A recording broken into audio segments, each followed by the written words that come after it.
Welcome to the hottest real estate topics on the planet, keeping you up to date with all the creative ways to buy and sell real estate without bank qualifying, so anyone can build real income starting today. Here is another great show with Dealmaker Bill and Pete the Rookie.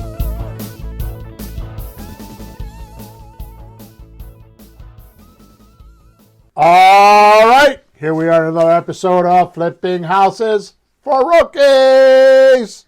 Good morning, Peter. rookies. Good morning, Bill. Good morning, January. Here we are in the new world. Here we are. Episode number 235. Woohoo! Wow.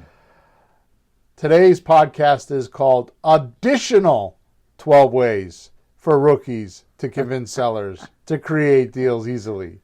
And I might even do a third one because I had a really good time writing these. Okay. Peter? Yeah? I would like to put a disclaimer on this podcast at this exact moment. What I'm about to read you is not for the fair-skinned or the light-skinned or the thin-skinned people. You are going to have thick skin to hear this and realize that we can get through it together. Oh. Everybody hold hands. Here we go.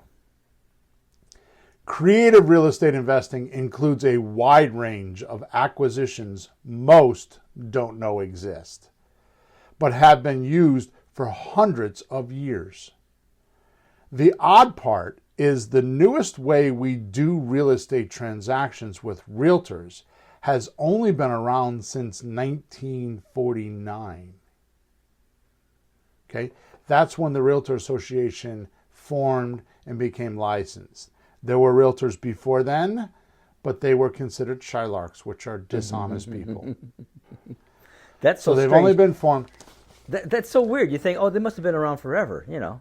No, they've been formed since 1949, and I'm just in the intro here, and we're not going to talk about this a lot, but the reason why the National Realtors Association was formed is because they were considered a scam industry, and they wrote a code of ethics, and the National Association of Realtors on September 13th, 1949, formed so that they can enforce this code of ethics. Now let's get back to the podcast. So I want to go back to that. The odd part is the newest way we do real estate transactions with realtors has only been around since 1949. Yet this new party has attacked our old and traditional way of doing real estate transactions by calling them alternative real estate. This leaving a wide range of extraordinary solutions closed off to some sellers that would jump at the opportunity to get highest sales prices and pay less closing costs, which in turn makes the seller more money. Unfortunately, talking to sellers who know nothing of these solutions is like talking to a drug addict. They actually believe it's best for them. They need their fix, They actually believe it's best for them. Yeah. Which is why we are doing part 2 of convincing sellers to do creative real estate deals. The words you use in this line of work could keep you poor or make you millions. So grab some paper and pencil and let's dig into what has made more millionaires than anything else on planet Earth for hundreds of years.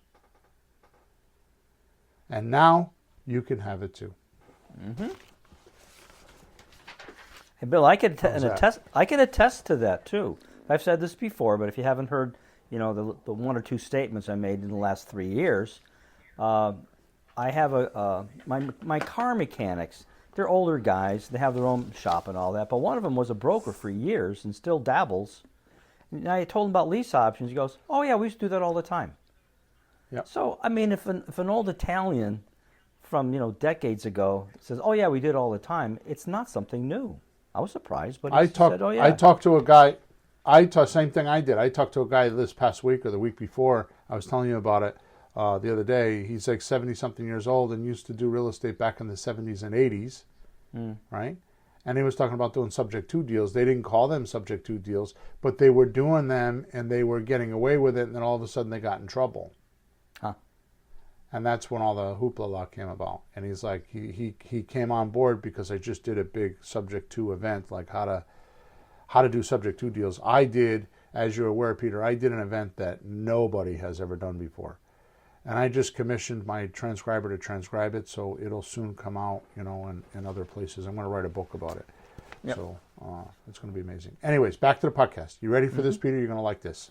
I'm ready, Bill. I'm ready, Bill. You ready? Arthur Brisbane. Arthur Brisbane. Arthur Brisbane.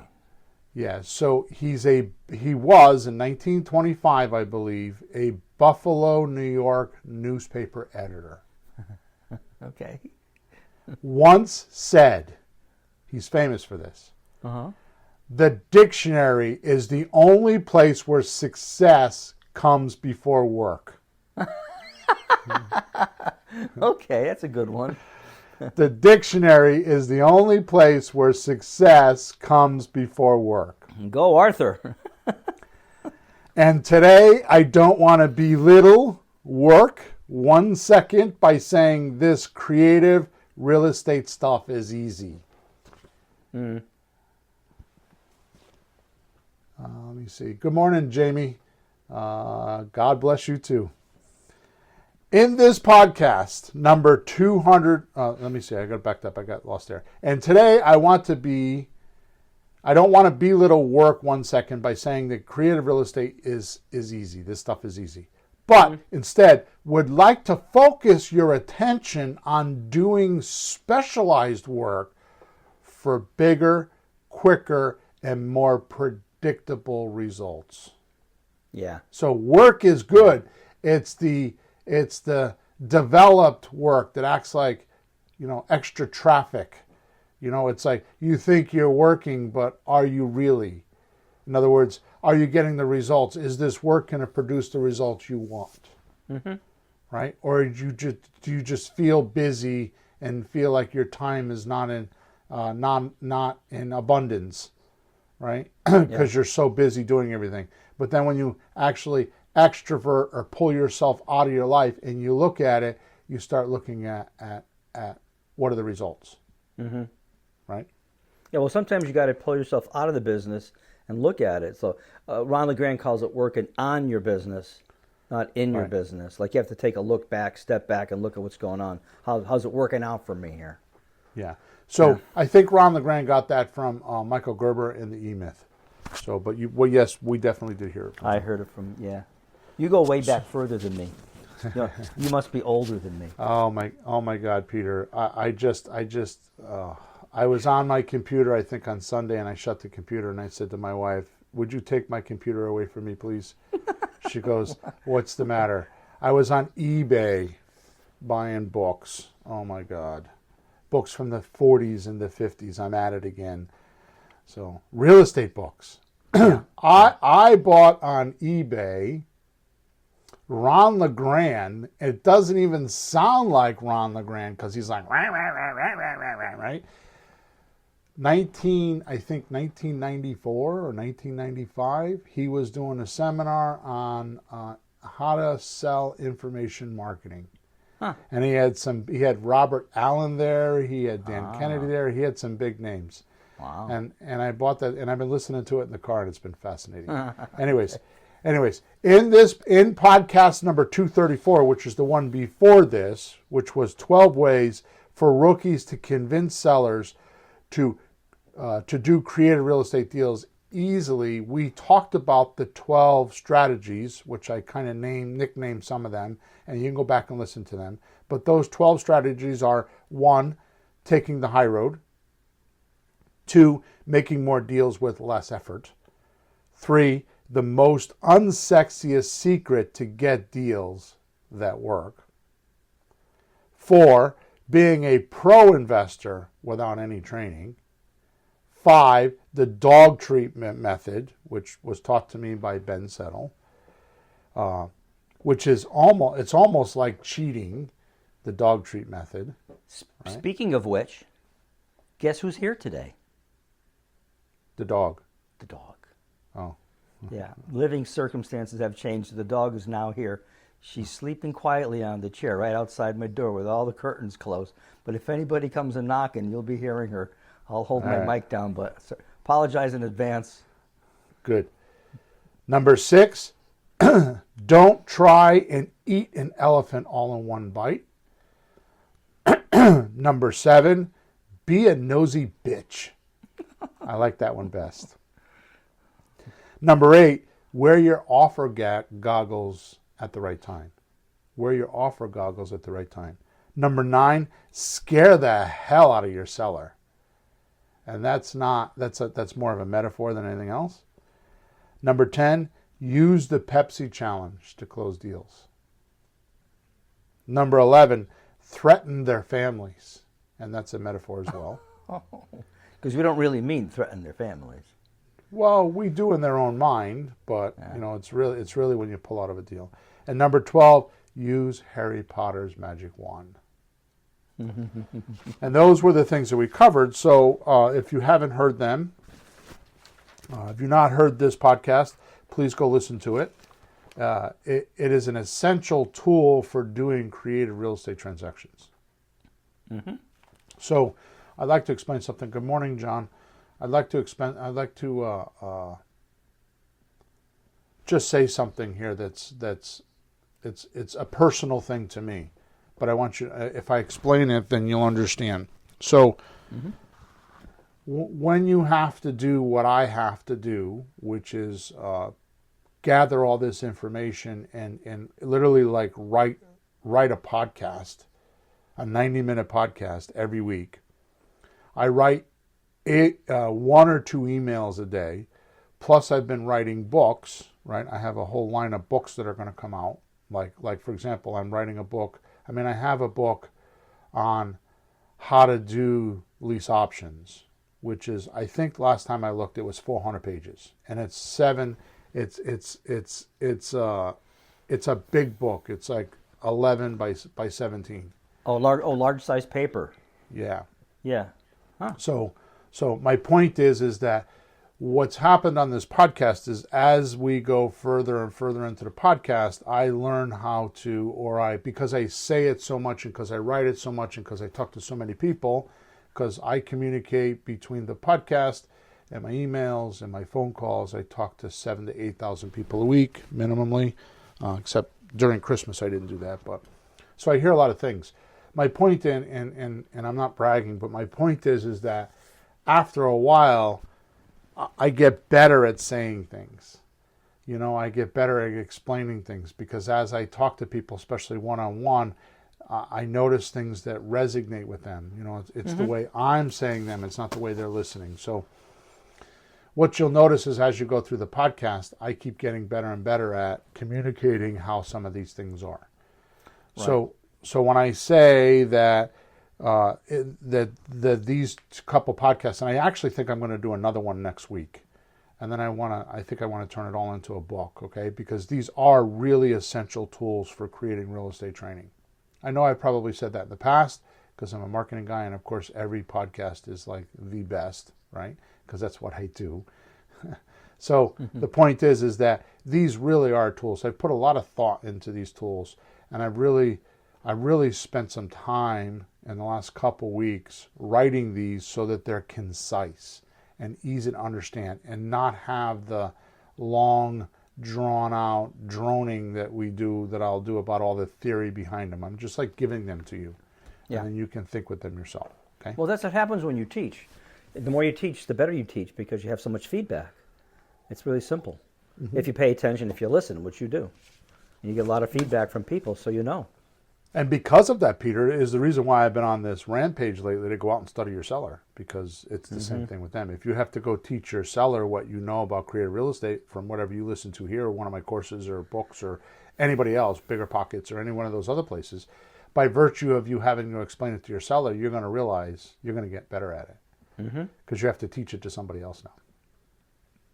All right, so if you have listened, you should be, if you have listened to episode number 234, you should go listen to it again. Okay, because as you and I have learned through some study material, right, the number of times over the material only gives you proper application and better certainty. Yep. Right, so the more times you listen to something, the better off you are. I mean, Ben Settle says he listens to things 10 times. He'll go through courses 10 times. Wow. Right? Yeah. So I'm reading a book that I read at least once or twice before, and it's like, this is great, and look at that line. A line jumps out at you because it's so pertinent to you right now. So repetition is like anything, physical, mental, repetition. Music, sports. I think it's learning. I think it's a little bit more profound than that, Peter. It's time changes everything. Yeah.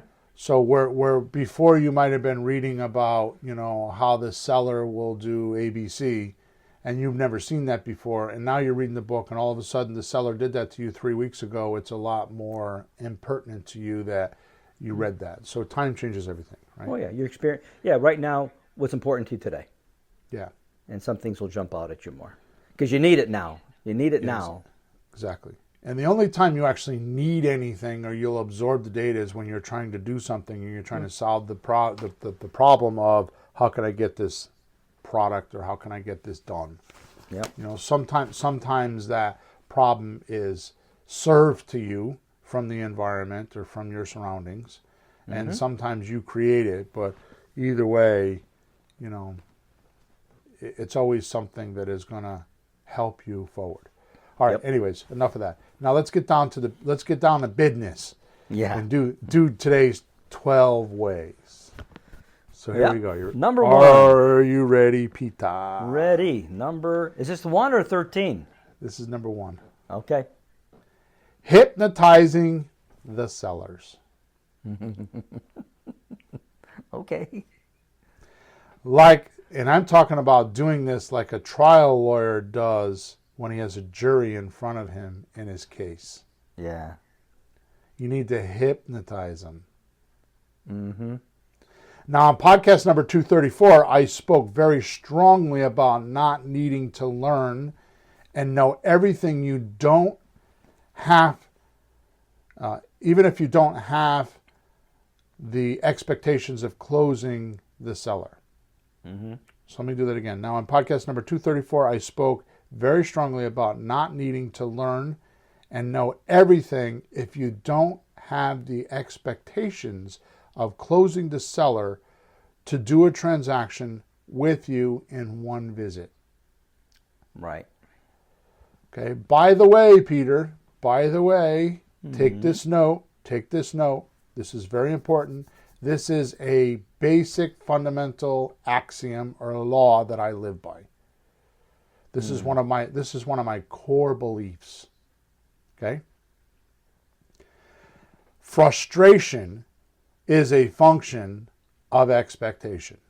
That's and right. you know this because you've heard me say this many times. Yeah, I've lived it. Yeah. Frustration is a function of expectation, which means simply change your expectation and you'll be less frustrated. So basically your expectations, what you expect or what you so desire to attain, is only, that's in your zone of control. Right. Now, don't be too quick to change your expectations. Like, I want to do 5 deals this month, and the second week you're like, this is never going to happen, and you change your expectations. Mm-hmm. Because the next rule I follow after that, which I didn't write down here, is being tenacious. Like going at it and only expecting you're going to get those 5 deals. Mm-hmm. and not compensating or belittling or minimizing that thought. Just have total knowingness that it's going to happen. In fact, what I do is I say to myself, gee, this is going to be funny how it plays out. I wonder how this is going to happen. Right. Because you don't always know. Because I know that my power of decision and my power of choice supersedes everything. Now, what I don't do is I don't put a lot of emphasis on it. I don't dwell on it. I just bloop, Put it there. Like I need to make $1,000 by the end of the week. Bloop, done. And I stop thinking about it. I just know that my choice is clarified. I know why it's the greatest good for the greatest number involved, and I just do it. Yeah. Right? So I know that thoughts are senior to everything else. Right? I mean, everything that we have in this world came from a thought. Yeah. Right? The physical universe could not exist without us thinking or without us having images of what we wanted. Right? Yeah, we put it all there. So I use those two datums in tandem, back and forth. Frustration is a function of expectation. And I expect, almost demand, without force, without any kind of weirdness, just a clean, straightforward thought. This is what I want. No, that's not what I say. I say, I'm going to have $1,000 by Friday at 3. Mm-hmm. And then I just let it be. Yep. I don't try to force it. I don't try to figure out the logistics of it. I don't counter that thought with, I wonder how that's going to happen. Because that's another thought that takes away from the first thought. As soon as you think that, you're saying maybe not. Right. So I don't do that. It's just like, I'm gonna get $1,000 by Thursday at 3. So or Friday at 3 or whatever it is. Yep. So I'm thinking of the two things you said and how they can work, because I can see people go, well, how can you do both of those? So the way I'm seeing it in my own mind, which helps me think it through, like, you can have an expectation and you can be tenacious about it, but doesn't mean your expectation has to happen all at once, like the first visit in the house, you buy it. So you can have, like, I'm going to get it, but like, well, let me just do this piece right now, like biting the elephant, then a little more bite of the elephant. If you expect it all at once, you could screw it up. Now, if it happens, fine. So you can still be tenacious, right? And not have it happen this instant, but, a day or two later or next week, and there it is. So my point here, thank you for bringing this up because I got sidetracked. So my point here is that if you have the expectation that you want to do your deal in one visit, then what comes in after that is you will spend endless amounts of money and time and effort to educate yourself on anything and everything that could happen in that 1 hour visit. Where what I'm telling you to do is just make that 1 hour visit, the first 1 hour visit, a discovery process. And have the expectation that you're going to learn from it, that this is valuable to your education. This is the most valuable thing you can be doing at this point in time for your real estate career, right? So what we do is we have the discovery visit with the seller. We find out what's needed and wanted. Find out what's needed and wanted from who? The seller. So, do you need to be a genius to do this? No. All you have to do is you have to say, what would have to happen for me to buy your house today? And then you could just follow it up and say, what would you like me to do about that? Yep. Right? So, Peter, what would have to happen for me to buy your house today? I want all cash, right? That's what they're going to say. Well, sure. They start with, I want everything. All the money right now. Thank you. So I want all cash. And then you say, Peter, what would you like me to do about that? Well, can you pay my full asking price, like, all cash right now? So basically you want me to overpay for this property because normally people that pay all cash have a closing cost, 13 to 15% or 12 to 15%. So you're asking me to pay 12 or 15% over your asking price. What? See what I mean? Yeah, what? Okay. Yeah. So find out what was needed and wanted, right? And then stroll off. Just kind of hit the door. But I have a very strong piece of advice for you. Yeah. Write down what they say verbatim. Word for word, syllable by syllable. And before you leave, read that list back to them to make sure you have it correctly. So, Peter, let me see if I get this straight. If I give you all cash and close within 30 days, you'll sell the house to me, right? Oh, sure. Okay. Now you can leave because you know what to do. Now you can go do your research. You could go figure out how to do a slot deal. Or more importantly, forget about a slot deal, how to do an option deal and sign them up much like a realtor. So just sign an option agreement with them instead of doing an agreement for 6 months like a realtor would do an agreement with them for 3 months and then go see if you can sell the house. I mean, I've got a friend of mine right now that has a condo in Florida, right? And I know his number's too high, and I've told him multiple times he just can't hear me. He's got earplugs in. I'm going to get it. It's this, it's that, first unit, end unit, garage, furnished. He thinks all these they're values to him, but they may not be values to the public or to the buyer. The market. Yeah. So what did I do? I do much like what a realtor does. I put it on the market, I put it on Zillow, and I have it advertised, and I'm poking around with it, and we'll see what happens. It's been 2 months, and we've had 5 phone calls. 4 of them were realtors. Oh, you're doing it for him? Yeah. Oh, okay. Yeah, that's what I told him I would do. Okay. All right. Then once you find out what's needed and wanted, you wrote it down, you give it back to the seller. This is what you said, right? This is so if I do blah, blah, blah, blah, then you'll sell me the house, right? Yep. Okay, then you say to them, I'm going to go do my homework.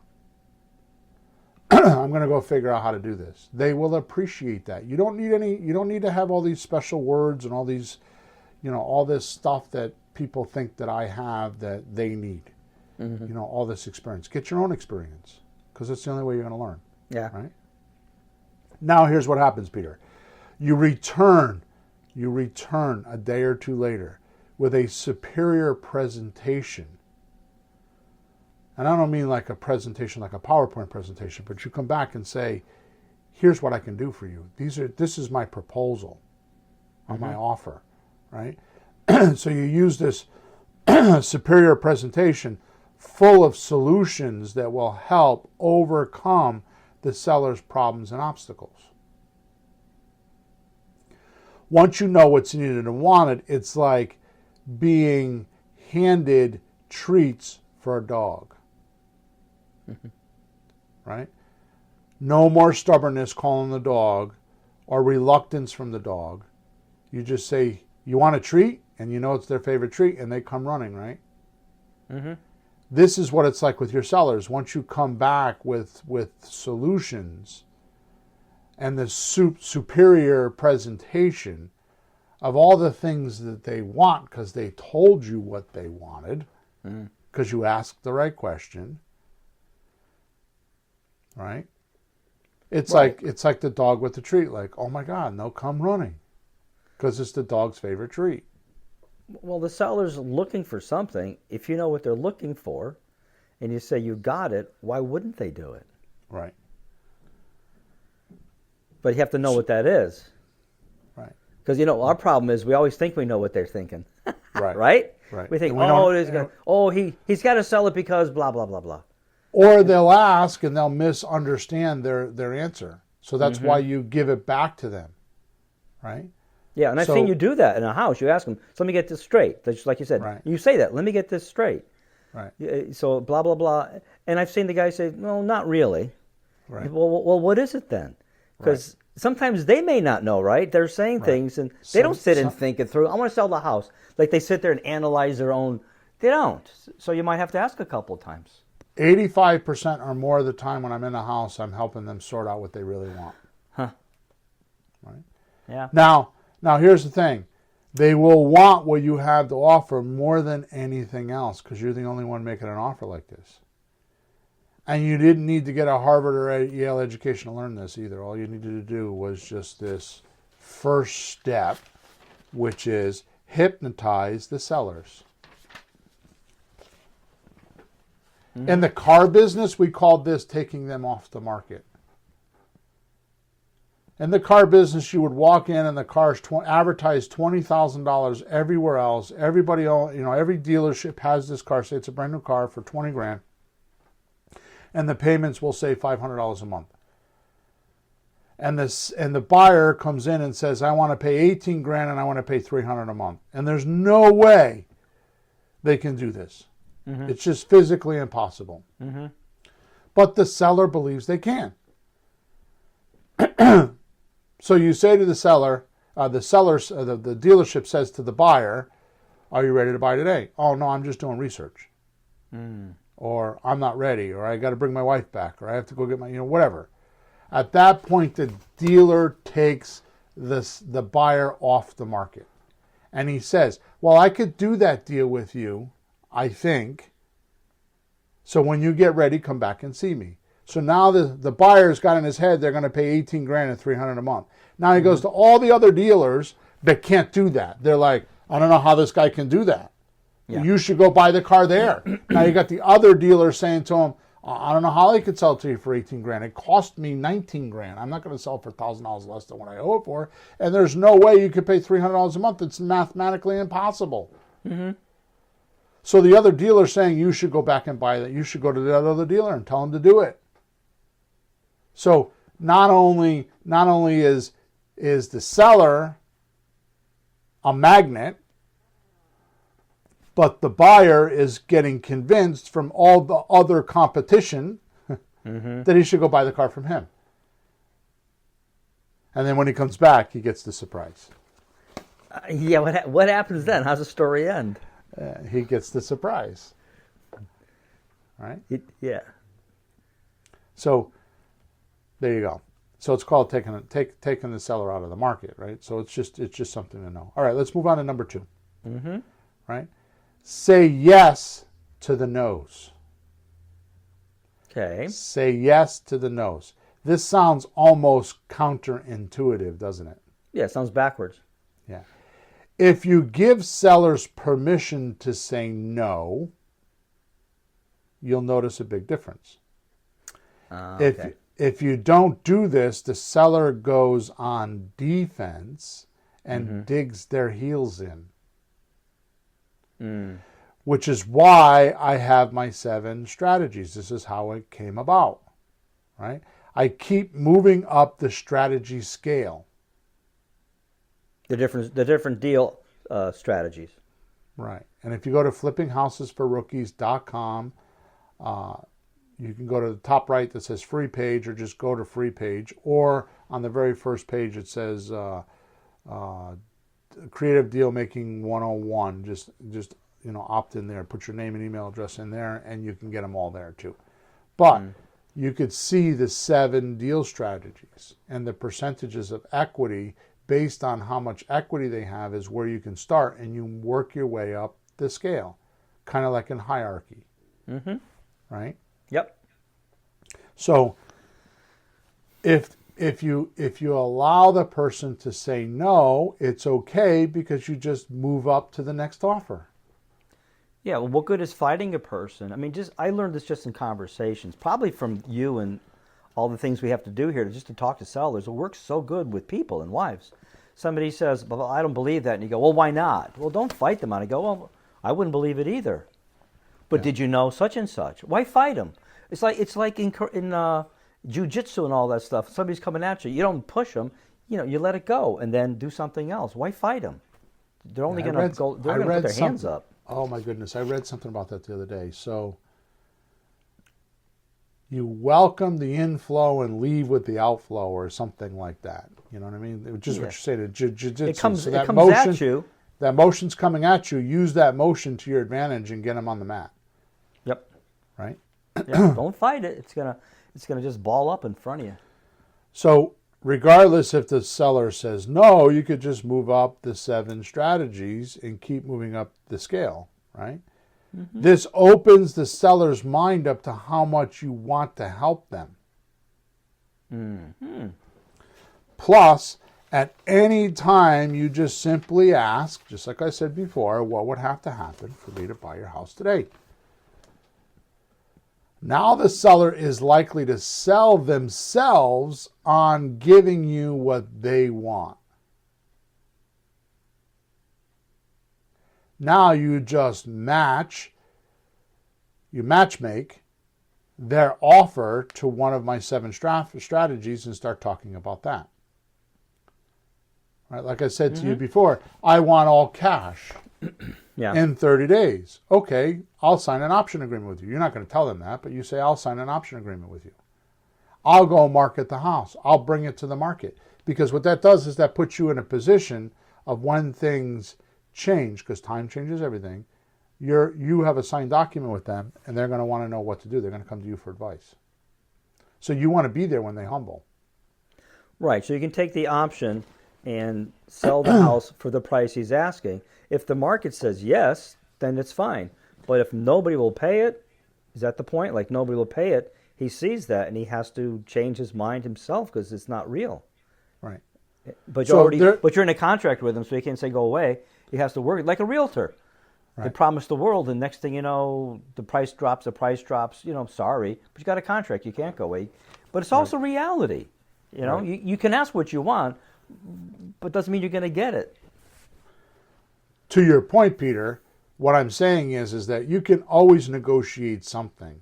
Mm-hmm. You can, if the guy's asking $200, you can see if he'll take $195. Now you got $5,000 to play with, and that's your fee for finding the seller and the buyer and putting them together. Right. Right? So you can always negotiate. So you have a deal. I mean, who wouldn't on this podcast want to list a property and do some showings just like a realtor would do? Except the difference is that when you're using an option agreement, you have an equity share in the property and you could sell it without having a license. Right. Because that's the way the options work, right?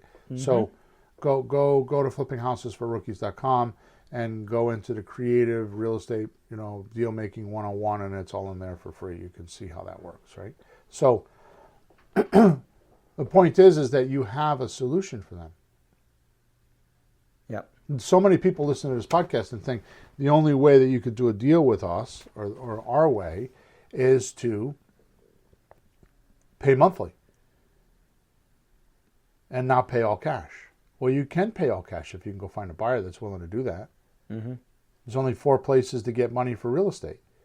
The bank, and they want you to think they have all the money. The hard money lender, who's a bank in disguise. The private lender, who is like the person that has IRAs or retirement money or other real estate with equity or credit cards with low balances or business doing really well and they'll lend you money. Or the buyer. So if you've got no dough and you've got no credit and you've got a seller that's being a hard ass that wants all their money in 30 days, just go find the buyer and get paid for it. Yep. You make $3,000, $5,000. You just don't put a lot of time into it. This is not a rehab where you're going to put 800 hours into it and you need to make 30, 40 grand to get your money back. Mm-hmm. Right? But wouldn't it be better to put a few hours into a deal like this instead of paying $5,000 to learn how to do it? Right. Learn as you go. Right. Or take that. Even if it took twice as long, who cares? You're learning how to do it and making money instead of paying somebody to learn about it. Come on. Exactly. Come on. And like you said, take that $3,000 or $5,000 and go buy some advanced education or more marketing or more books or whatever. Yeah, use it to bootstrap yourself up, which apparently you can't. You can't lift yourself up by your own bootstraps because you're on the ground. My son explained that to me yesterday. It was a mistake, but I take it back. Bootstrap yourself? Yeah, you lift you up by your own bootstraps. What happens if you pull bootstraps when you have boots on? Nothing. You're on the ground. You're in your own boots. What are you going to fly in the air? It's a funny thing that people say. I'm used to saying it, so I have to take it back now. It's figuratively. You don't have to take it back. Maybe he's just being too literal. No, there's some old story. Number 3, Peter. Number 3. Yeah. The pimply-faced nerd gets the beauty queen. I love that movie. Imagine this nerd not only gets a date from this beauty, but she calls him multiple times per day because she can't get enough of him. Why, his buddies ask, is this happening? What did you do? His buddies want to know, right? 1, he stopped caring if he got no's. What is that noise? Oh, sorry. It's my cup. Oh. Boy, it picks up things. Sorry. 1, he stopped caring if he gets no's and was not needy about it. He could care less if she said yes or no. Well, it's like he has no chance anyways, so go ask. What do you got to lose? You started with 0. Ready for this one? Number 2, when making out with her and she wants to go further, he would stop and go home. Jeez. And number 3, if on the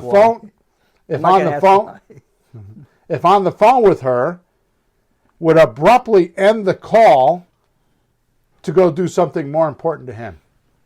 Like play a video game. Right? Yeah. There is something magical about when sellers know you don't need their house, their money, or transaction. This is the ultimate reluctant buyer. And when this happens currently, it will be like a 9-year-old kid watching a magic show for you. It's like, oh, wow. Good morning, Desiree.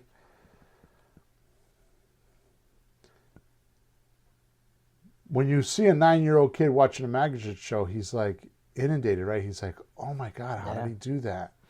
Yeah. That's how this will be if you're the pimply little faced nerd that gets the beauty queen. Where do you come up with these things?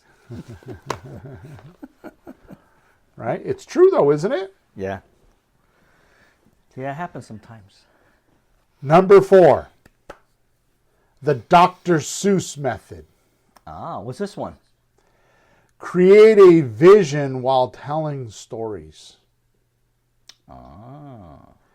This is one of my single most reliable ways to close deals. Because the right person, I'm sorry, I'm going to give that, I said that wrong because I had attention on something. Because of the right brief story, you can pry open the most closed-minded seller and change the way they are thinking. But they're the right stories, and they're focused to the right things, and they make a point. Without lecturing, right? Without giving a seminar, without arguing, or unwanted confrontation. Yeah. All your story has to be is wired to illustrate the outcome the seller desires. And then back it up with facts. In fact, this is the dog trick I spoke of earlier in our presentation. Okay, so if you're doing what I ask you to do, you go in and do a discovery call or a discovery appointment the first time, find out what's needed and wanted, and you come back with a presentation which is all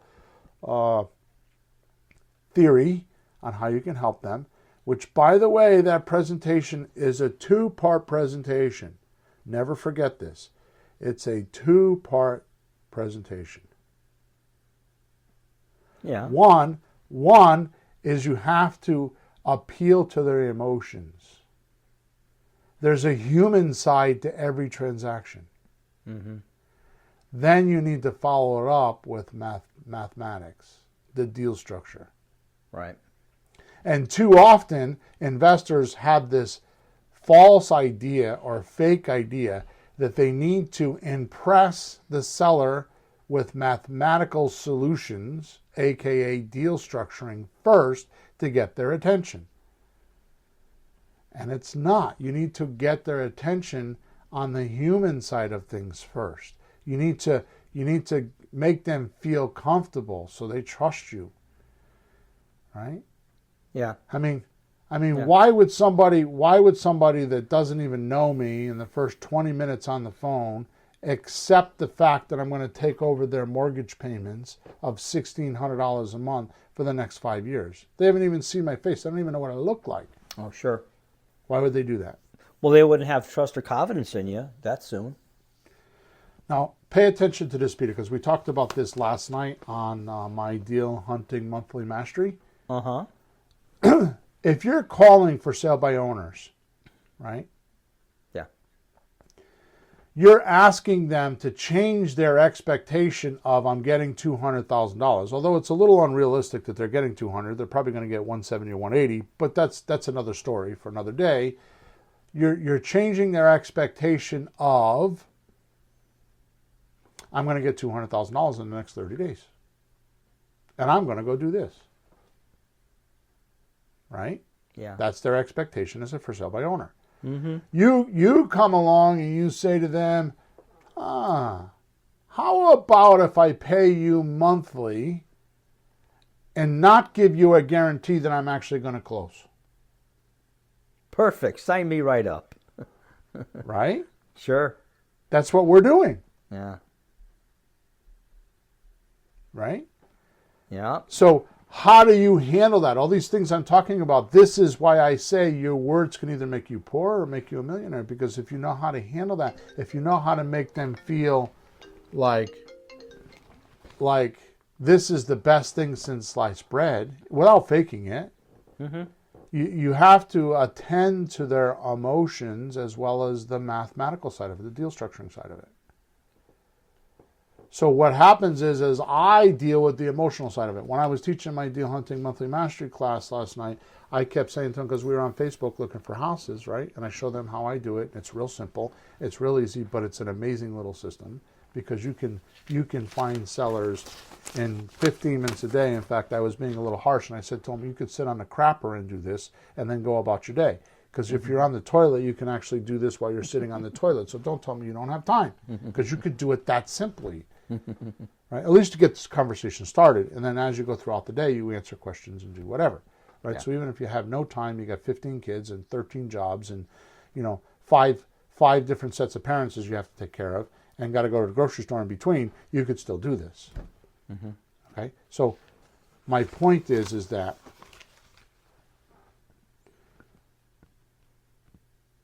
you just need to take the stance of understanding that you're trying to change the seller's expectation. They're looking to get $200,000. You come along and say, "I'll give you $1,500 a month, and I'll see if you can pay. I'll pay it until I can pay you off." But there's often there's not a clarified date, and it's a promise to appear. You can duck out anytime you want. Unless you take the deed, then that's a different story. But yeah. So take that position, take that stance of you talking to that person and thinking what they're thinking in their head. Like, why should I do this? What are the benefits to me? Why would I want to wait for my money? And that's where we come up with the benefits. Like you get more money, you pay less closing costs. We take care of the property. There's a lot of benefits, but you have to explain these things to them so that they tame their nervousness or anxiety about, well, if I give this person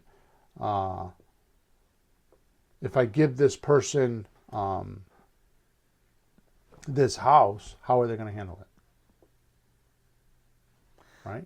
It's interesting how you said expectation, because you started a while ago talking about our expectations when we go to the house, what we expect to happen. Now you're talking about his.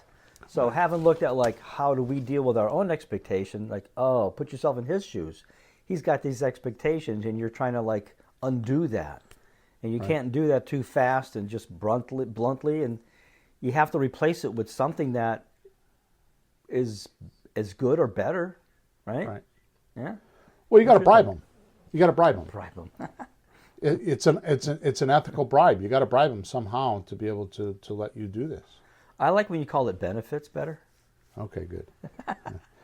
So all your story has to do is be wired to to illustrate the outcome that the seller desires. Mm-hmm. Then you use facts. So you're going to use this story to appeal to their emotional side of the deal. And then back it up with facts. That's where the deal structuring comes in. You use math. Right? Yeah, yeah. That's the dog treat trick. So when they see the money they're going to make, because really at the end of the day, Peter, what are we really, really, really doing with our sellers? We're taking them from a normal Tom, Dick, or Harry, and we're turning them into a professional investor. You know, weird you say this. Sometimes I've talked to people on the phone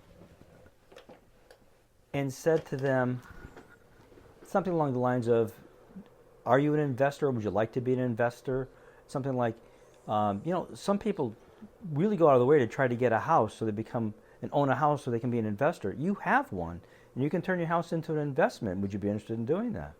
Because you're so right. You're just taking them from just dumping something, which the money stops. You get the money, but it stops, or being an investor where there's money flow, a little more money, and being a little bit patient, waiting a little bit, you get more. Right.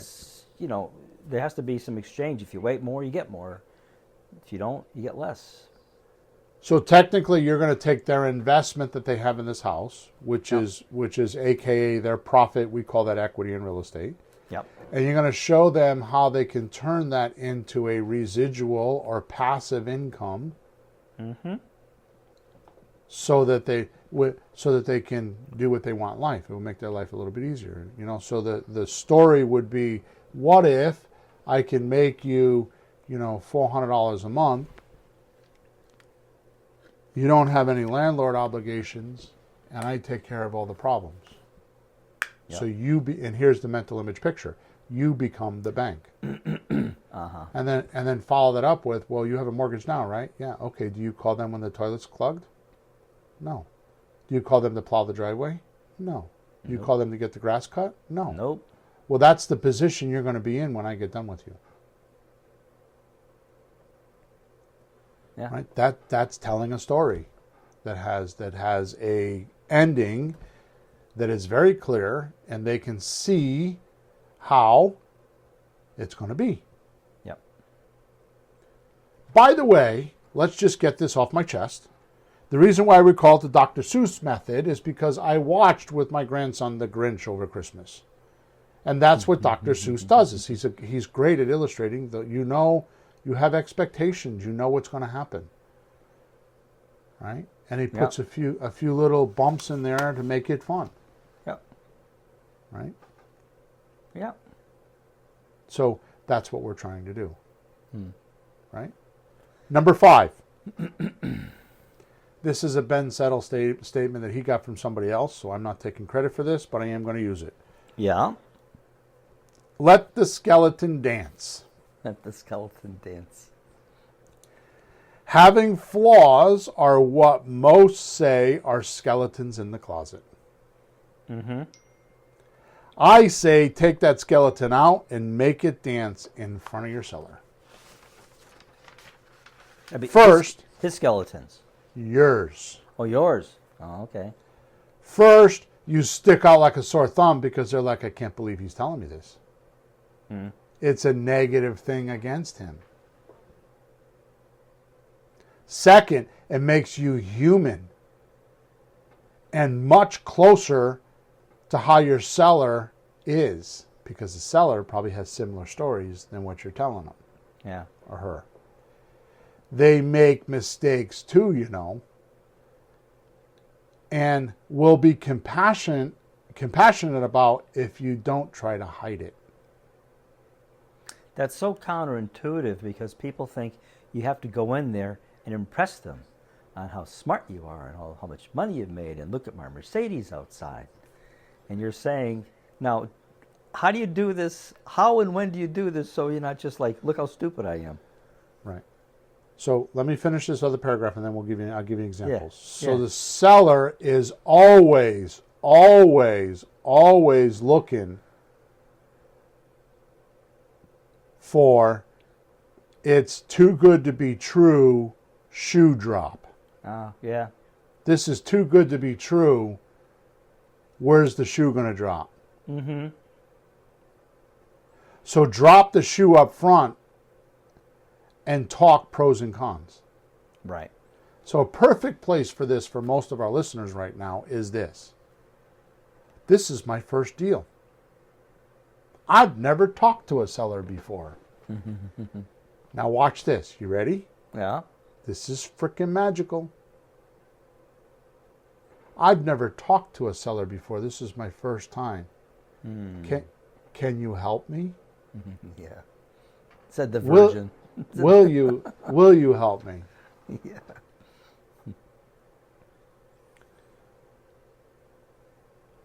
Right? Yeah. John is saying you'll lease for a boat and a goat. I'm not sure what he's talking about. And I'll buy here or there. I'm not sure what he's talking about.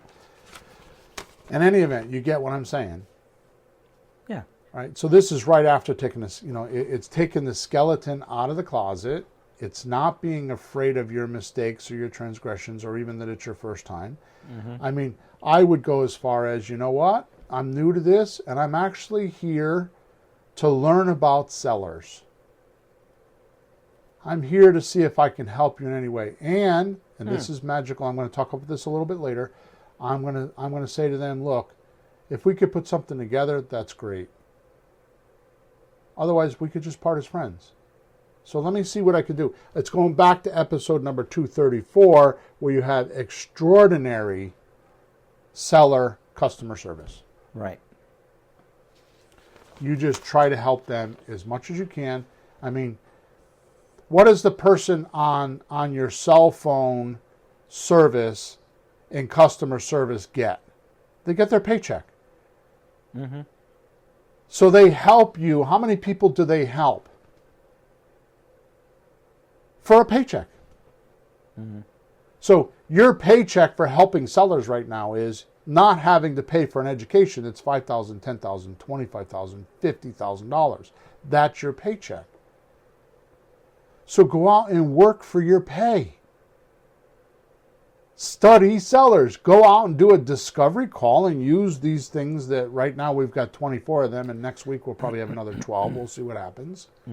And use these philosophies. This is what you should study is these podcasts. And just go out there and be you. Just be you. Don't be me. Be you.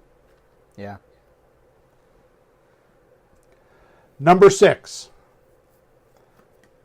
Pull out the rug.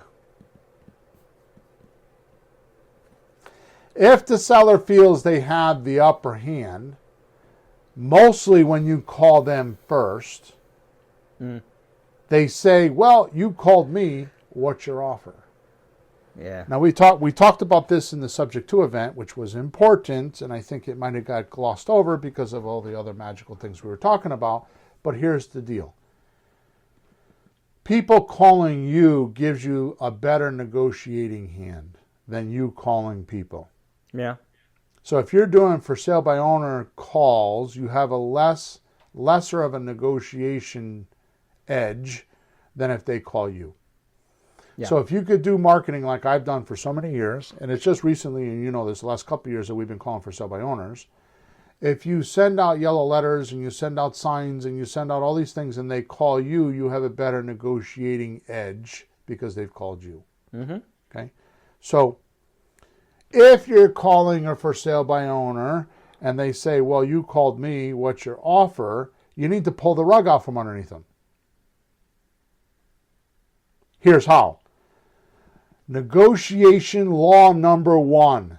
In fact, it's not only law number 1, it's the only thing you need to know about negotiating. The only thing, as far as I'm concerned, people have written books, and there's gurus, and there's days and days and days worth of conversation about negotiating, and it's all null unless you know this.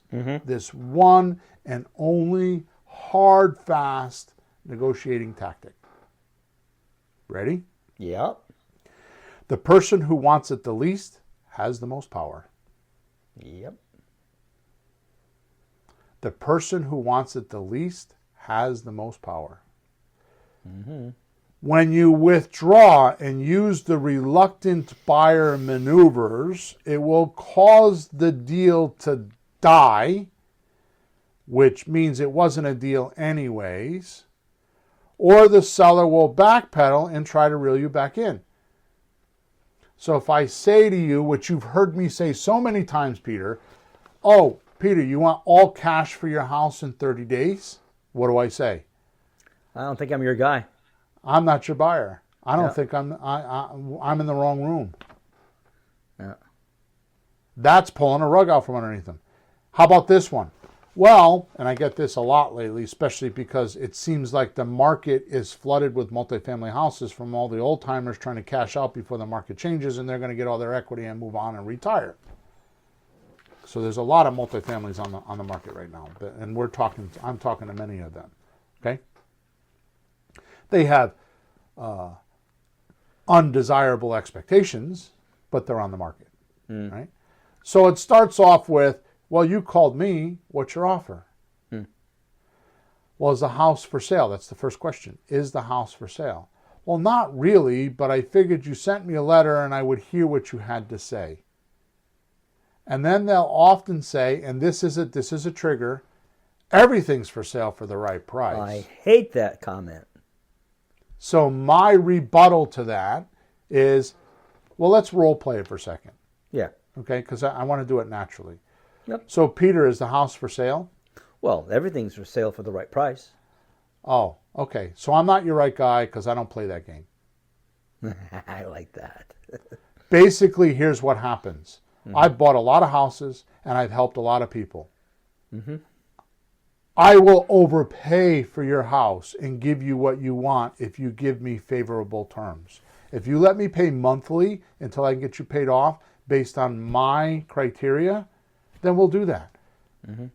Or you need to give me a deep discount if it's not one of those two things, because the only two ways you or I can make money on real estate is to buy low, sell high, which is equity or your profit, or to have cash flow. So you need to give me one or the other or both, otherwise we can't do a transaction. So what do you think, Peter? Right? That's pulling the rug out from underneath them. Yeah, because what they're saying is completely unrealistic. Who's stupid enough to do that? I like another. I've also heard you say this one, like it maybe further into the thing when they're coming up with weird numbers. You go like, well, would you do that? Yeah. Right. Yeah. Well, how much you want for the house? $500,000. Says, okay, would you pay that? Yeah. If you were in my shoes, start off. If you were in my shoes, would you do this deal? Yeah. And get them to look at it. Okay. Yeah. So when you withdraw and use reluctant buyers, so what did I do? I started off with a withdraw. Well, I'm not your guy because I don't do that. And I like draw a long line in the dirt. And either they hang up with me and they say, oh, okay, well, I'm glad you told me that. I'm glad you called. They thank me for being blunt. Yeah. And not wasting their time. And you say, I don't play that game? Yeah. I like that. Or they say, well, how does it work? How much a month were you thinking? How does it work? So after you pull the rug, say, I'm not going to do it. I don't do that. You say, here's what I do, right? That's what you did next. Here's what I do. I either do this or I do that. I do equity, I do cash flow, or I do both. And if we can do that, we can do something. Otherwise, I'm not. So you did show him then what you could do. After you said you won't, but here's what I could do, pick one. So you pedal back in. The point is that I then, and within 3 or 5 minutes, I've handled this seller that he's either a complete suspect and he goes in the follow-up system and we drip on him, Yeah. or I continue to have a conversation with him, but on the right terms. Right. Which, by the way, what did I just do in that paragraph or that little skit that I gave you? I did the Dr. Seuss method. I told him a story of what I do in a short, concise manner that was very pictorial in his mind that he got it. It was very clear. Yeah. No clatter. Or clutter. Right? Yep. Does this make sense? Absolutely. I'm not too profound here today, am I? No. Well, what I like about this example, you just said something extremely real, because I've heard that too. And if you listeners, you guys haven't heard this, you will. And you just gave a very good answer, because otherwise we go, and that's not a good answer. Right. So, well, I'm not your guy. Because we're thinking, what clever thing should I say? And the clever thing is the freaking truth. Like, I don't do that. Right? It's the truth. It's not a game. You're actually honest with the guy. But then you gave him a chance. Here's what I do. You can either be on offense or defense. Mm-hmm. You can be proactive or reactive. Yep. That's me being proactive, which we talked about a few weeks ago. And I've heard that defense never works. Yeah, it's reactive. Yep. Number 7, how to be an offer-holic stud. Wait a minute now, Bill. Go back up. What was that word you used? We went to the casino the other day, Peter and I, and it was the first 15-minute conversation in the car. His poor wife. How to be an offer-holic stud. Once you have the seller emotionally hooked, which means that you figured out that they're motivated, from number 4, the Dr. Seuss method, which we just spoke about, which is telling stories, back it up with mathematical proof. Mm-hmm. In other words, show how others like them have used these methods with you or with my stories. You can use my stories that were favorable results similar to what the seller's looking to get.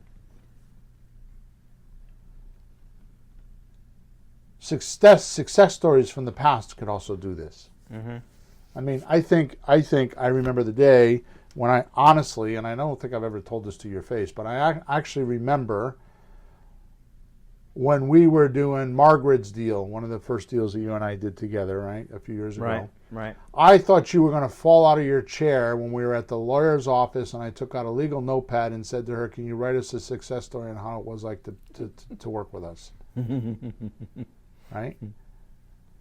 Did I have a strange reaction? Did my eyes bug out of my head? I don't remember. I don't remember what the strange reaction was, but I felt like I was surprised. Yeah. Oh my God! I can't believe he's doing that. In the lawyer's office. Yeah. And she was like, "Oh yeah," and she wrote a page and a half. Yeah, she did. Right. Yeah. So success stories will do it too. Yeah. Pay attention to what I'm saying. What language am I using? What did I just say will do it, Peter? Success stories. Oh, so the word stories in there. It's the Dr. Seuss method. It's Dr. Seuss method.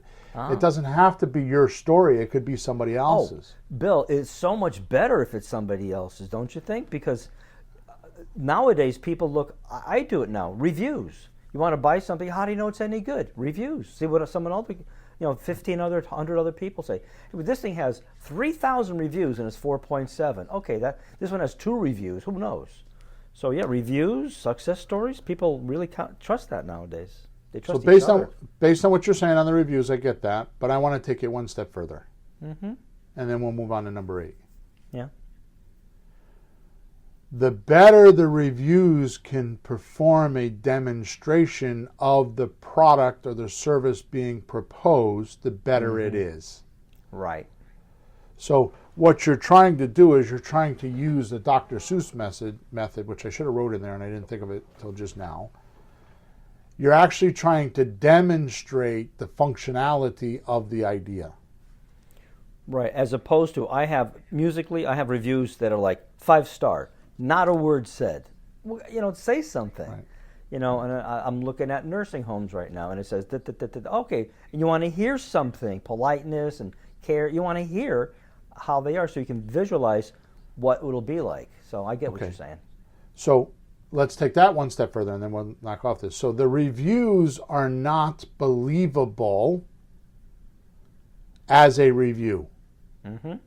What makes reviews believable is the culmination or the accumulation of the reviews. So if you have 10 people saying he was nice, then it becomes real. If one person says it, it's like, yeah, he could have paid that guy.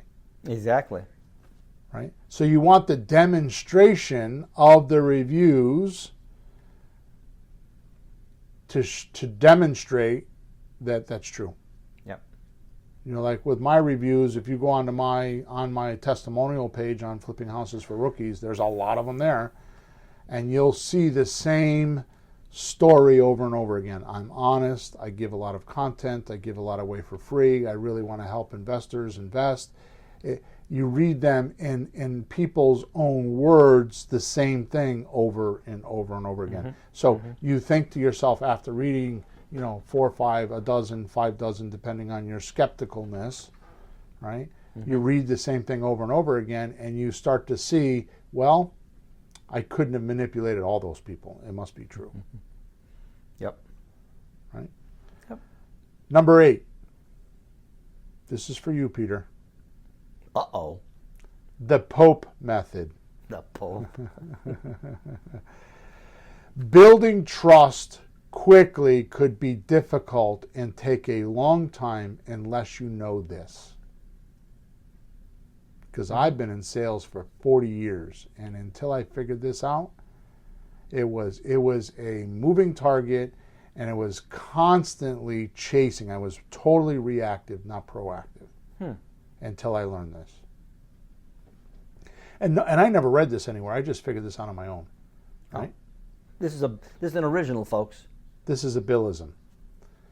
The quickest way to build trust is to have your actions match your words.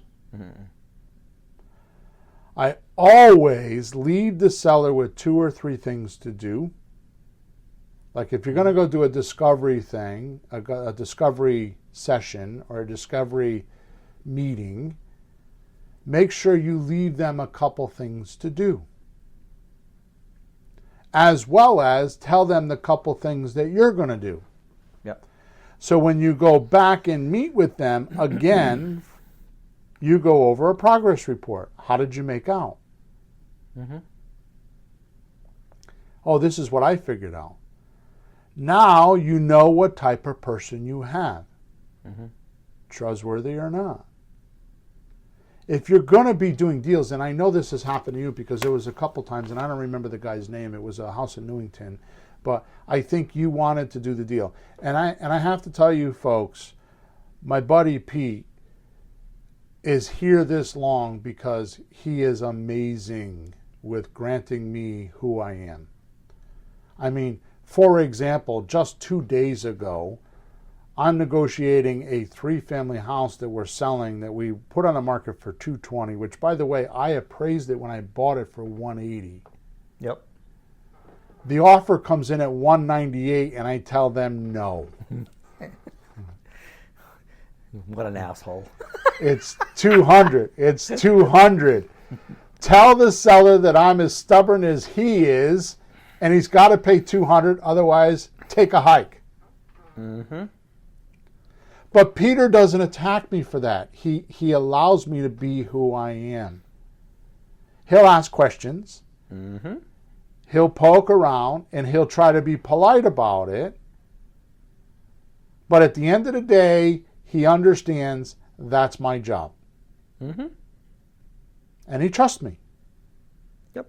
It's scary sometimes, folks. You want to read the text that she sent at 9 o'clock last night? Yep. This is the Realtor. So just read it because we can. Okay. Where'd she go? Okay, it's like, hi guys, 200,000, waiting for the buyer to sign. Smile. There you go. Because what I told the Realtor was, listen, go back and tell him, because he's being stubborn. Because it's like a duplex. It's a 3-family on one side and a 3-family on the right side. It's all on the same roof line. It's not an over-under. It's not a stackable house. It's a left to right. So there's 1 bedroom, a 2-bedroom, and a 3-bedroom apartment. In the center is the 1 bedroom to the or in the center is a 3. Then it goes 2 and it goes 1. The further out it goes. So it's all in one. So what she tried to do is she tried to sell the 6-family with 2 separate owners. Because there was somebody that offered $400,000 for both mine and the sellers. People were asking, "Can I buy all of them?" all 6. So she was trying that for a while. So she went and spoke to the owner next to us that we don't know, and he's like, he wants $220,000 for his unit. Yep. And he was stuck on that. He was stubborn. Yeah. Tell the guy for $400 he's got to pay $240 for mine. I don't care what the guy next door does, but I want $240 or otherwise I'm not selling because I don't want to sell. I need to save these for my grandkids. That's what he's saying, right? Somehow or another, she convinced him that he should buy, or he decided he should buy our unit and turn buy us out then. his portfolio into a 6-unit, just like this other guy was going to do. So I think this other buyer gave him an idea. Yep. So I said to the realtor, well, I don't understand. His unit, which I got from Peter, it was Peter's idea, his unit is worth $220. He won't sell for anything less than that. What makes my unit that's exactly like his, in fact, I think in better shape than his, worth $200? He came back at $190. Yeah. Well, he's just trying to make money. Well, boo-hoo. Duh. So we. Right? And we knew his numbers, so it was hard for him to play a game with us because we knew the numbers. She told us. So I point blank said to her, listen, here's the deal. I'm sorry you're in the middle, but it's ego, it's not money. I want to win. Tell him it's $200. If he comes back to you and says, I don't think I want to do that, I'm stuck at $198, you tell him, I'll tell you what, let's write a contract at $198 and let me see what I can do. And then I'll make you a hero by taking the $198, but I want to take one more swing at this guy. And that's what we did. Now, why am I fighting for $2,000? Because it's $2,000. It's $2,000 less that I have to pay her just by flapping my lips and having some balls. Yeah. Right? Now we don't have the contract yet. Who knows? But the story is worth telling. Yep. Okay. Go ahead. Good job, Bill. Thanks. Number 9, deflating the balloon. Too many transactions have pressure in them. Sellers are anxious to sell. Investors are anxious to buy. Remove that pressure by being relaxed, not needy, and give the seller permission to say no, and you'll notice a difference in the deal. My standard is to tell them it is a numbers game for me. I can't buy every house that I look at or make an offer on. Even if I wanted to, I can't. It's just not natural. So if things don't work out between us, then we can just part as friends. But let's go as far as we can to see if it's beneficial to you and beneficial to me. And I'm willing to do that because it's the art of my game. Right? What I know is the more relaxed and unguarded the seller is, the more likely they will absorb your offer and let you help them. I can just see them being reluctant, resistant, and not really listening that well, or listening from the viewpoint that they don't like it, they don't want to do it, and that's not a good point to have a conversation. So that's a good idea. To your point, they're not absorbing the offer. They're looking for ways to put holes in it. That's right. They're looking how to disagree instead of they're trying to be disagreeable because they start off that way. Right. So I deflate the balloon right on the phone. I take the pressure out of the deal. Like, look, man, I'm not coming there for high pressure sales. I'm not coming there to try to convince you to do something. I'm actually coming out to look at the property or to talk to you to see if this will work. I know I can't buy every property, and I'm cool with that. I gotta look at 5 properties or 8 properties before I buy one. So maybe yours is the one I buy, maybe it's not. In any event, it doesn't bother me. We could just part as friends because I love looking at property. Takes all the pressure out. Okay. Number 10. This is my favorite. And you've seen me do this so much. But now it's named. Is this called Light My Cigar? No. This is the Columbo method. The Columbo method. Remember that show? Yeah. Back when we were boys, little boys? It's on reruns. The disheveled detective finding out what was really going on, relying on just his pure observation. Mm-hmm. Here's how you do it. Once the seller feels they have what they want, I say, by the way, and I start over again. Remember Columbo used to do that? He'd be talking to somebody, he'd get to the door, and he would turn around and say, by the way. Just one more question. Yeah. Just one more question. What about, and he would do the by the way method, right? And then he would move into another section of his detective work. Just when the guy thinks he's off the hook, he turns around and goes, pulls on the reel, and the hook goes in a little harder now. Because what happened was you actually applied number 9, you took the pressure out, and he dropped his guard, and now he's going to tell you the real truth, right? So this isn't as profound as it sounds. It's just, it sounds that way for me to explain it. These are all natural things that you can do. Okay? Well, I like when you're working with somebody, you might be pursuing an avenue, like maybe we can do this with the house or buy it such and such a way or whatever it is. And then, well, no, I don't think that'll work. Oh, okay. Then you go, but what if we did this? As if you just thought of it. Yep. So you're only dealing with one thing at a time. You exhaust the possibility. If it doesn't work out, okay, fine. Hey, what if, did you ever think of this? And you start up another conversation. And you move on to the next offer. And always as if you just now thought it up. It's extremely effective. Yeah. Okay?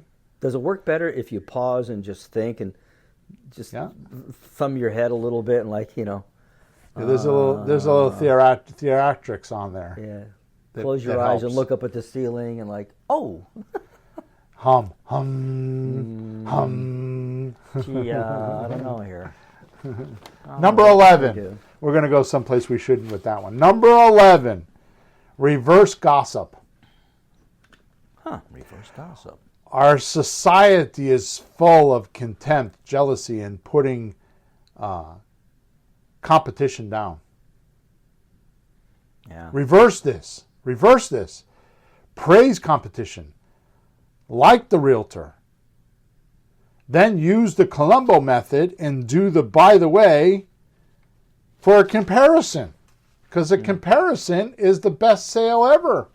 Do you want A or do you want B? I'll give you a classic example of that in our system. And I don't know if you or our listeners have gotten this, but what's the difference between a slot deal, which is a sandwich lease option transfer, and our number 3 method, which is a lease option, aka a rent to own. They're both sandwich lease option deals. Yeah. The difference is a slot deal, a sandwich lease option transfer, you're not staying in the deal. You're only getting your fee and you're leaving. Yep. When you do a rent to own or a sandwich lease option there, you're getting 15% worth of equity and 20 or 25% worth of cash flow. Okay, so you're staying in the deal. So that's a lot of rigmarole. Yeah. Let's shortcut it. A slot deal, the seller is going to, so you're going to give them the paperwork, they're going to get the lease buyer, they're going to get all the documents, and they are the landlord. Yep. A lease option deal, we are the landlord. We stay in for the 20 or 25%, and we get 15% worth of equity. So when I'm proposing a slot deal and a lease option, I will ask, point blank, do you want to be the landlord or not? And if they say I'm willing to be the landlord, and I don't ask that question just as abrupt as I did there, but do you want to make more money and be the landlord, or are you willing to make a little less and not be the landlord? Yeah. And then I know which proposal to give to them. If they want to make more money and they don't mind being landlord, then I give them the slot deal. If they're willing to take a little less money, then I talk about the lease option deal or the rent to own, where I stay in the middle. And I tell them point blank, for me to be the landlord and put up with the aggravation and want to keep taking care of this property month after month, I need to make 15%. You need to give me, I tell them, you need to give me a minimum of 15% worth of equity and 20 or 25% of cash flow. If you don't, then you have to do the other one. So pick one. So the reason why I'm telling you all this in a long story, in a short story made long actually, is it's a comparison sale. It's a comparison decision. Right? So we're going back to number 11, which is reverse the gossip. Right? So use your competition to make this comparative sale. Right? So another way to do it is with a realtor, it's going to cost you 12 to 15% in closing costs. Use the realtor to your advantage. And then you say, with us, it doesn't. Right? Yep. Clear? Yeah. Last one, number 12. Oh, by the way, I just did that last night with one of my students who has a condo he lives in. And he's thinking of selling it and getting an actual house now. But it's like worth $200,000 and he owes $170,000 on the mortgage. So if he sells it conventionally, what's he got left with closing costs and all that? And he really hadn't. Maybe. Huh? A few thousand maybe. Yeah, maybe. And he hadn't thought of that. He realized he wouldn't get the whole 30, but he thought he'd have something to put down. So I explained to him that. Well, if you do it that way, closing costs, you know what they really are. Did you ever sell a house before? No, well, the actual closing costs are, oh, that makes sense. So you might not get very much at all, but there's this other way we use, and I gave him the 2-minute explanation that if you're interested, go look it up, ask me later. So he can compare, like doing a lease option himself and getting probably more money, or just not bothering. But it's a comparison, and I did that a little bit. And it's very natural. It's not like, gee, what would Bill do? Like, just compare it. They go, well, right. Apples, oranges, here you go. Exactly. It's not that complicated. All right, we got to end off here soon, so let's do number 12. 12. The good waitress method. Okay. The key to making deals is persistence. The key to making deals is persistence. But you don't want to be overbearing. A great waitress will only be there when you need her. Yeah. And checking in every now and then to make sure you have what you need. And this brings value to a seller when you do this for them. As Dan Kennedy says, the great Dan Kennedy says, going from an annoying pest to a welcome guest is the best thing you can do. Persist, but don't annoy. This is the best pipeline you can get full of in your industry or in your career. Persist. So have all these deals and just persist, but don't annoy. Be like the waitress. I'm just checking in. Did you sell your house? Right? Like I left a message with a customer yesterday because I was on the phones, and he told me that he wanted to meet after the holidays because his wife was ill and had just come out of an operation. His phone went right to voicemail. So my message was, geez, I'm calling for 2 reasons. The first is I want to know how your wife is doing. Is she okay? Your phone is off, so I hope everything's okay. Yeah. And second, you said you wanted to show me the house after the first of the year. If something's going on with her, I totally understand, but just text me or call me and let me know so I'm not a pest. Yeah. Right? Good. See, you actually explained everything. People don't know how to talk too well. Sorry, folks, it's blunt, but I watch people all the time, and sometimes they just don't explain themselves. And what you just said was really what was going on in that situation, and what you're thinking in your head. Why not say it? Right. Short, but say it to people. You'll be so much better understood what you're thinking. Just let it out. That was good. Here we go. Time changes everything. Be a welcome guest, and there when things change and deals will fall in your lap from the sky. In my business, 34 to 36% of my deals come from follow-up, especially done this exact way. Yep. True that. Right? True that. So, time changes everything. So fill that pipeline. Yep. You know, it's kind of like my analogy of, I remember when I was working for a consulting company, traveling 40 weeks a year, and I would talk to, you know, auto repair shops about consulting. We'd be out west, and these guys would have these shops in Arizona in the desert, and they'd have 100 people in their area. That was the whole city. 100, Jesus. Or 100 houses, or 500 people. Well, whatever, these small cities. We're not used to that around here when we're out in Connecticut. There's people. 100 people are just right next to my house. Hell, I've been in the grocery store and had more than 100 people in it. So the point is this. I would tell this story like, so you have a plumber in your city, right? Mm-hmm. And he's got 100 people to talk to because there's only 100 people in the city. Yep. Right? Just as an analogy, and I'm not being literal here. Yeah. Right? So what do? You advertise, I can fix your drip or unclog your drain. Mm. So how many people in a week are you going to need? 1, maybe 2, 5 on a good week? How many people are you going to talk to? Well, they're going to call anyways if the damn thing drips. If they need you, they're going to call anyhow. So why not take the proactive route and say, you know what? I'm going to talk to all 100 every single week or every single month. And what I'm going to do is I'm going to give them tips on like how to take care of their hot water heaters so they don't need a plumber. Yeah. And how they could take care of their faucets so they don't need a plumber. And how they can do this and how they can do that so they don't need a plumber. But now you're going to talk to 100 of them every single week or every single month, and they're going to know who you are. This is just like the pipeline I'm talking about with sellers. You're going to keep talking to them so they know who you are. So what do you think is going to happen with the plumber when all of a sudden there is a drip? Mm-hmm. Oh, I need to call. He helped me so much. It's the law of reciprocity, right?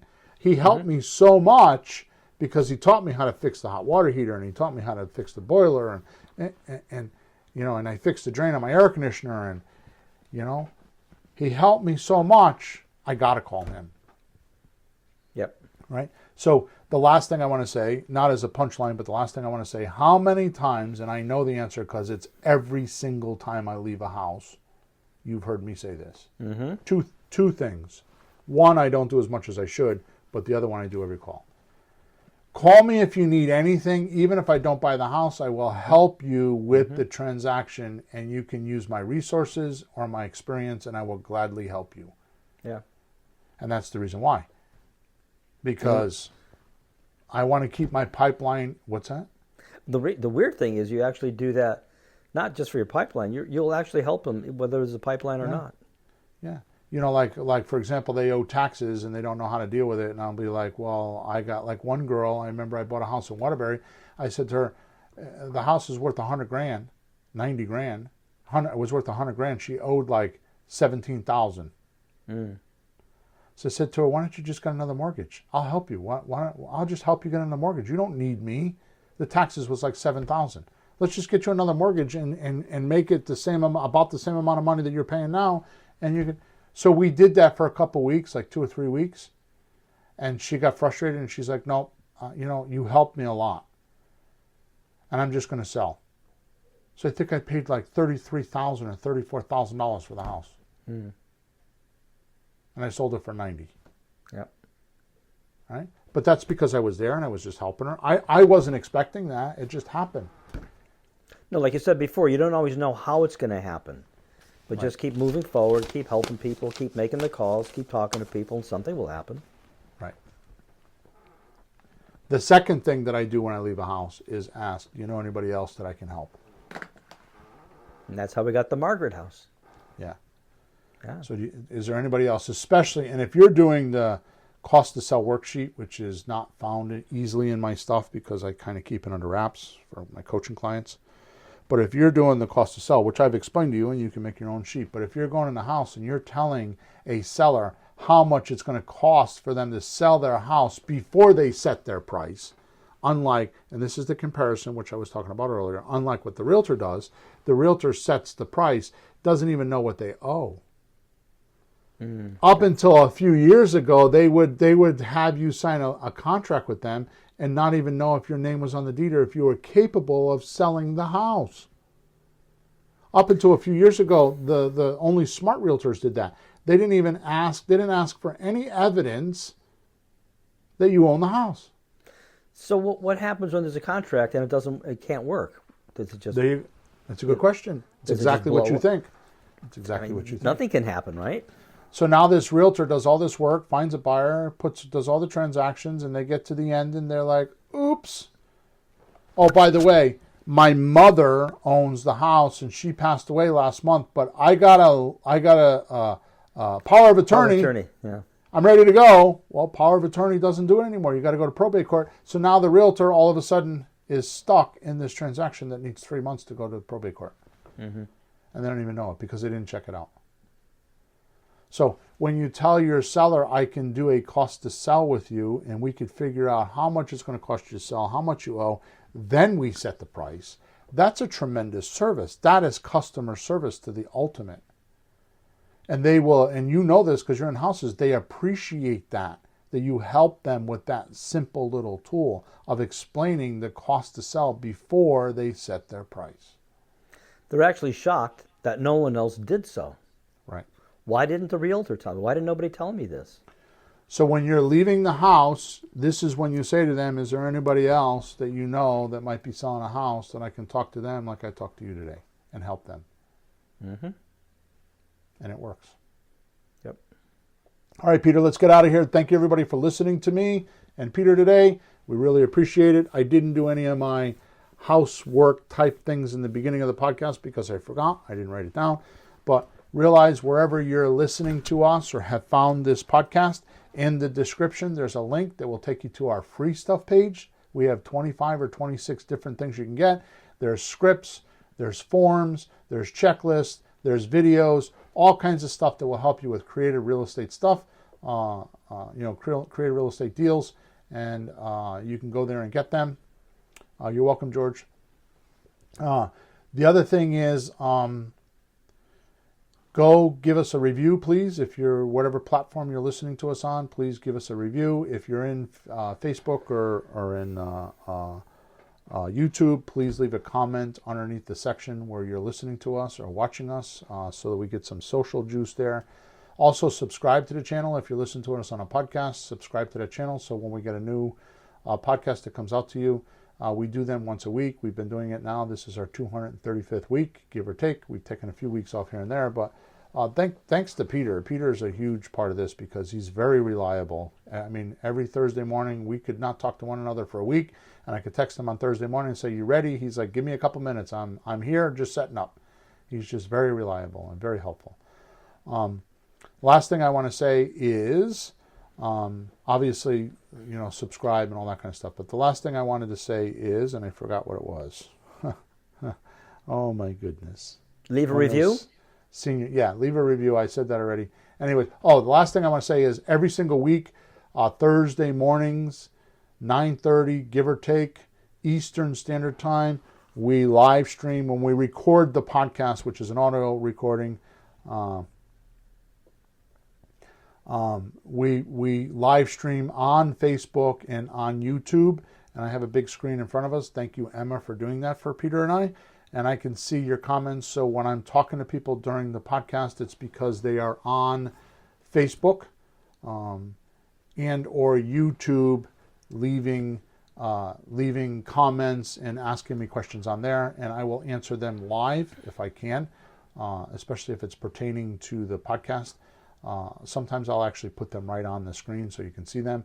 But if you wanted to go be part of the conversation while we're recording, you go to either Facebook and look up Flipping Houses for Rookies, or go to YouTube and look up Flipping Houses for Rookies, and there is a page there. If you go to the free stuff page and just put your name and email address in any one of those products, you can get on my email list, and I send an email out every single day, often with crazy things. I mean, Peter, I did some crazy shit this last week. Christmas week. Mm-hmm. Oh my God. I did some crazy shit. My paperwork package is like $2 or $3 grand.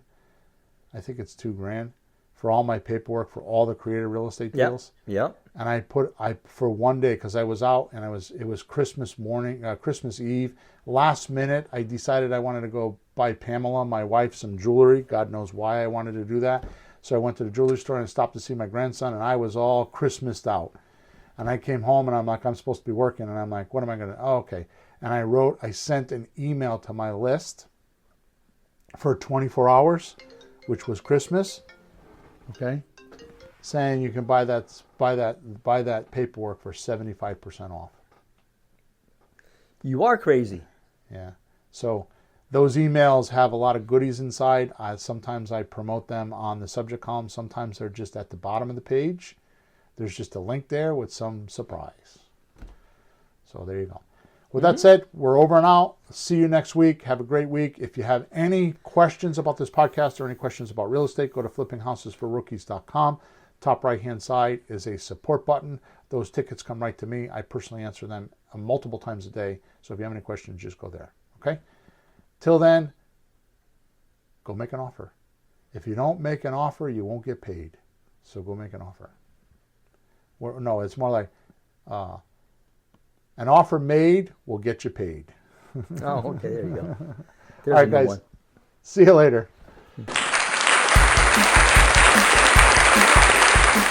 Thanks for tuning in to the hottest real estate topics on the planet with Bill and Pete. If you want to continue learning how to buy and sell real estate without money or credit, head over to flippinghouses.club for some cutting-edge real estate wealth tools. Or contact us at info@flippinghouses.club.